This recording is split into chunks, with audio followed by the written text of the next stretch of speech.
the Titan that is the Tampa Bay Buccaneers, the future Super Bowl champions that are the Tampa Bay Buccaneers. Okay, maybe not, or maybe.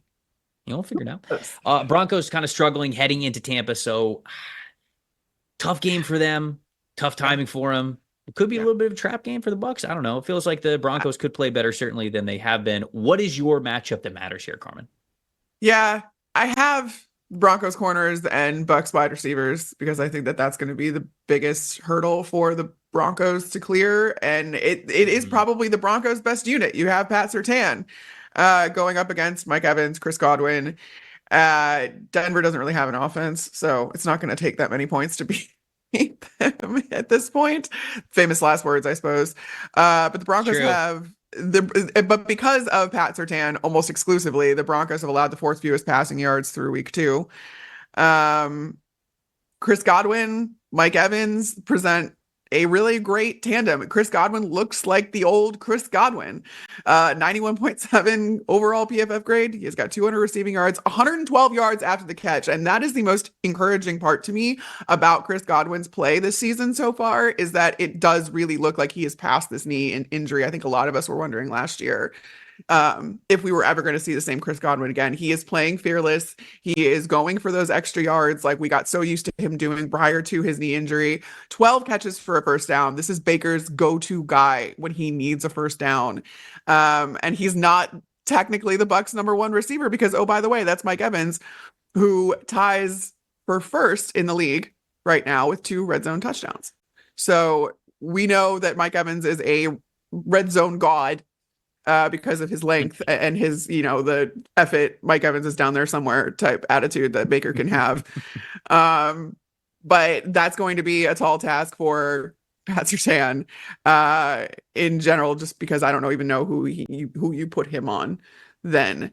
I do also think, though, that now seeing the injuries that are coming out in Tampa Bay, where Vita Vea has not practiced for a second straight day, Kalijah Kancey has still not, there's going to be a lot of trench issues for the Buccaneers here that could kind of sway that into that being more the matchup that matters. But I'll get to that in my plus factor too. Yeah, so I mean, I guess we could probably just go in and out here with this one because I see your plus factor here that we have on the show sheet. But my matchup that matters, it's Broncos offensive line versus the Buccaneers defensive line, because it sort of has to be a good performance here for the Broncos, especially on the interior, right? No Kalijah Kancey, probably no Vita Vea in this one. Broncos have allowed 29 pressures in pass protection, which is the 5th most in the league. And when you look at the Bucs' total defensive line, Kancey hasn't played yet. Vita has, and he's not going to be in there. He's not like a super pass rush specialist. So I think a lot of the other guys are sort of holding up these numbers. The Bucs defensive line, they're 6th in total pressures in the NFL with 40. They're 2nd in pass rush win rate at 55.1%. But they're only 27th in sacks. They just have 2 sacks on the season. So they're creating pressures, they're winning, they're getting disruption, but they aren't bringing down the quarterback. And I think that's going to be a key part of this. Can Tampa's defensive line be even better at finishing those plays this week against the Broncos O-line? And then on the flip side, this is sort of like it's got to be a gut check game for the Broncos offensive line. And not because like, oh, you better play good against the Bucs defensive line because they're just listed. They're playing pretty good themselves. But you've already had 2 down weeks. It doesn't get easier throughout the NFL. Like, it just doesn't. It like trench play is difficult every single week. If they have a 3rd bad week in a row, the O-line here, I'm going to start getting real worried about this team. Like, I'm going to start getting real worried about, I don't know if it gets better in time for the Broncos to not be a team with a top 5 pick next year. And shoot, maybe that's what they want for development. I don't know. But just looking for wins and losses perspective, it's got to be a get right game for the Broncos, at least a lot better than what is in the first 2 weeks. And then Tampa, it's an opportunity for them to get Bo Nix and a rookie quarterback on the ground more than they have, converting those pressures. Yeah, and I mean, I think that that's the key part here, and why the Broncos offensive line has to be a plus factor for me is that you are risking the development of your young quarterback. Bo Nix is still very young, though he played a lot in college. But at the NFL level, he has not seen success because his offensive line has not allowed for that. And that is what can really screw up a quarterback when in the beginning of his career, he starts not trusting his offensive line. He's seeing ghosts. He's not, letting routes develop and his footwork, is then off and all this other stuff.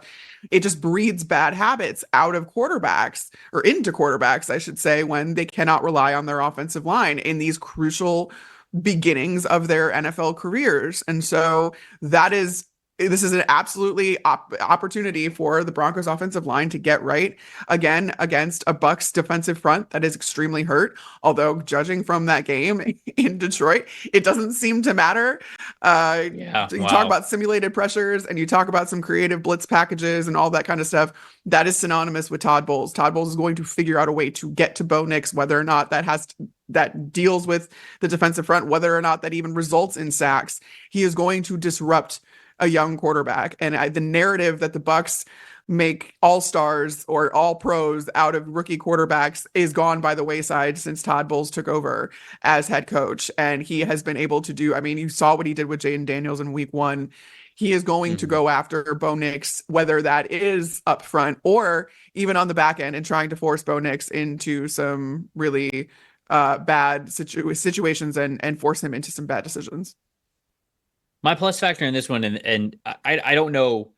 Well, I guess I do think that he's going to be a plus factor, but it's more of just a recognition. Jordan Whitehead, the way that he's been playing, certainly this year, reuniting with the Tampa Bay Buccaneers, I think he's a very underrated player on this defense because everybody mentions Levante David, Vita Vea, even Kalijah Cansey. You talk about Antoine Winfield Jr., Jamel Dean. Nobody really talks about Jordan Whitehead. And Jordan Whitehead, even when he was in Tampa the first time, was an integral part of that safety rotation they had with him and Winfield Jr. as well as Mike Edwards. And, he goes to the Jets. He just he was not able to play as well. And I just think that it was, I'm going to be honest, like away from home, if you will, away from being in the Todd Bowles defense and with Antoine Winfield Jr. And now he is back in Tampa and Winfield Jr. goes down. And I think everybody went, oh boy, what's going to happen in Tampa secondary now, right? This is an all-pro type of player for you, a guy who was worthy of Defensive Player of the Year last year. It's tough for any team to miss a player like that, especially one that emphasizes him the way that Tampa does. Well, Jordan Whitehead showed up in a huge way last week against the Detroit Lions. He was a middle-of-the-field enforcer. He was the sheriff out there. He was the safety sheriff. And he, like any route that was coming over the middle, a deep crosser, a dig, something, he was quick to trigger on it. If the guy was making the catch, he was right there to put a shoulder on him. But he was even getting towards those zones to where Jared Goff didn't want to even throw that football. So the way that Jordan Whitehead played last week versus Detroit, big time hat tip to him. 82 snaps, which is tied for the most of any Buccaneer last week. 74.4 grade. So just an excellent job from him. And as long as Winfield is out, he is going to have a lot on his plate, and he showed against a really good offense and a tough opponent that he's not going to back down from that challenge.